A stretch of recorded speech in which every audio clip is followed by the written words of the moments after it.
action. ABC had a TV show called What Would You Do? And in this TV show, it was basically a show where they set up a stage and they set up a situation with different actors and they played a part of a situation that was very... Our next clip that we're going to get into is from a show called What Would You Do? Now, What Would You Do? This show, what they do is they set up a scenario and they have actors that play different parts within a scenario.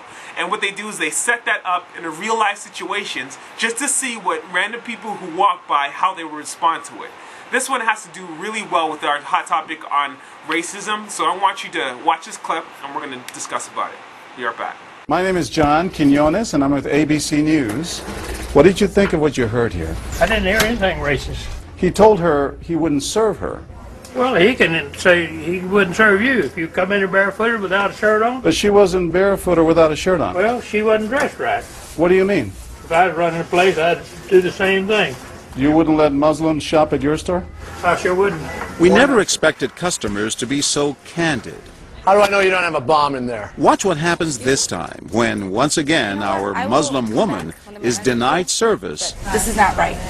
And again leaves. I mean, we reserve the right to not serve. That's right. Certain kind. That's right. That's, you know, I appreciate seeing that. I think that's the first time I've ever seen that. He not only commends the man behind the counter for his discriminatory behavior, but he gives him the thumbs up, not once, but twice, Good job. All right. as he leaves. So can I talk to you, sir, for a second? But when I approach, So we're with ABC News. there is no thumbs up for me. We staged a little experiment in there to see how people would react to that kind of attitude. You're not an American. I am an American. That man took it a bit farther, telling me I'm not an American. He was threatened. Jack DeVideo is a social psychologist at Yale University. So when we as Americans feel threatened from the outside, we're going to define ourselves in very rigid fashions. Either you're with me, and if you're not really one of me, then you must be somebody else who's against me. The young woman in our experiment is an actor, but for this woman, discrimination is all too real. Nahaya Javed helped us design our experiment. Although born in Chicago, she says she's constantly characterized by fellow Americans as the enemy. They always start off with, you're a terrorist, Osama lover, towel head, camel jockey, on and on. While attending college in Texas, she says she continually suffered verbal abuse and has even been physically attacked just because she's Muslim. They assume I'm not from here, and if I tell them I'm American, they're like, no, you're not. Just because you were born here doesn't make you American. And I'm like, so what makes you American? It's a daily battle. And I don't feel like living in America, I should have to fight this battle. Meanwhile, back at the bakery, our actor is at it again. But how do I know you're not a terrorist? Terrorists look like you. But this time the customers are sympathizing with the Muslim woman. You're a Christian. Come on. Right, I know, but can you blame me? Yeah, I can't blame you actually. Why? What's the problem? All right, we'll get out of here. You need to stop segregating against people. It's wrong. Excuse me? She's an American No, just like you're a everybody else. bad American. Time and again, people speak out with their pocketbooks. You lost a couple of customers, just so you know. But look what happens when this man threatens to leave. You're not a good American, sir. I believe I am a good American.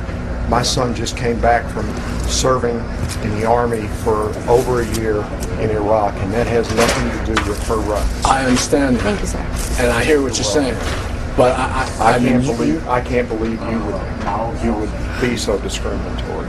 I'm deeply offended by that. I'm sorry to offend you, sir, but I've got to live with myself. Seething, the man vows to fight back. I will let people know this. I've stopped here every time I've come by this place, and I'll never stop here again.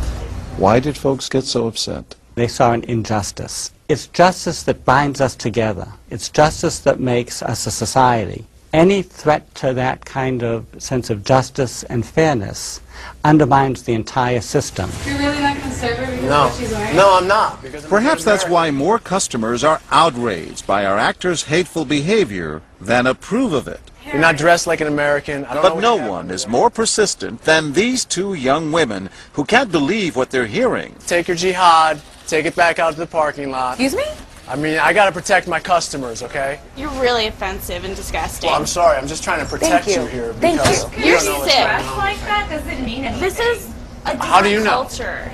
You are These people so are trying ignorant. to kill It's Americans. disgusting. She is my culture. So you're ready to serve me, but you're not ready to serve her.